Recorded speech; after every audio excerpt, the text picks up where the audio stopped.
મિત્રો જોઈ લો, નસવાડીથી પસાર થઈ રહેલી અશ્વિન નદીમાં મોગર દેખાયો। સડટ અને સુનાખાન વચ્ચે જ્યાં અશ્વિન નદી પસાર થઈ રહી છે ત્યાં આગળ આટલો મોટો મગર દેખાયો છે અને બધા લોકો ડરી રહ્યા છે। નમસ્કાર મિત્રો, વિડીયોમાં તમારું સ્વાગત છે। વિડીયોને અંત સુધી જોજો ને આપણી ચેનલ પર નવા હો તો ચેનલને સબસ્ક્રાઈબ કરીને લાઇક કરી નાખજો, કેમ આપણે ગુજરાતની તમામ માહિતી જે પહોંચાડવાનું કામ અમે કરી રહ્યા છે।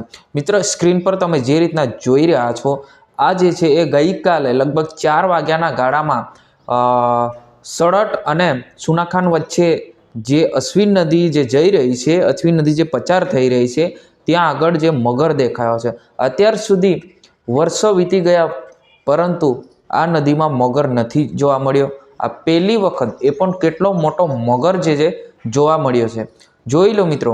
અત્યારે મિત્રો વાત કરવામાં આવે તો બાળકો નાવા જતા હોય કે મહિલાઓ કપડાં ધોવા માટે જતી હોય, એ બધાને ચેતવા જરૂરી છે કે આ ભાઈ સારું થયું કે આ મગર કોઈ ભાઈએ જોઈ કાઢ્યું અને વિડીયો પણ ઉતારેલો છે। કદાચ આ મગર કોઈને ખબર ના હોય અને કપડાં ધોવા માટે કે બાળકો નાહવા માટે જતા હોય એવી સિચ્યુએશનની અંદર આ મગર જે છે માણસ પર હુમલો કરી શકે, પરંતુ એવું નથી મિત્રો। આ મગર જે છે જોઈ ગયા અને કોઈ ભાઈ વિડીયો પણ ઉતારેલો છે। આ ગઈકાલે 4 વાગ્યાના ગાળામાં જે આ મગર જે છે અશ્વિન નદીમાં દેખાયા હોવાના સમાચાર મળી રહ્યા છે।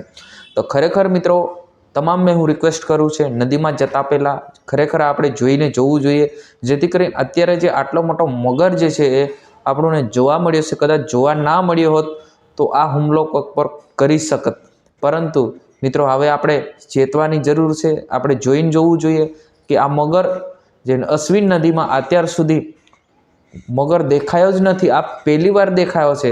એના પહેલાં દેખાયો હતો પણ નાનો દેખાયો હતો, આ વખતે કેટલો મોટો મગર છે, આ તો ખૂબ મોટો મગર છે। તો આ પ્રશ્નો ઊભા થઈ રહ્યા છે કે આ મગર આવ્યો ક્યાંથી અને કોઈ છોડવામાં આવ્યો છે કે કોઈ દ્વારા કે પછી શું છે।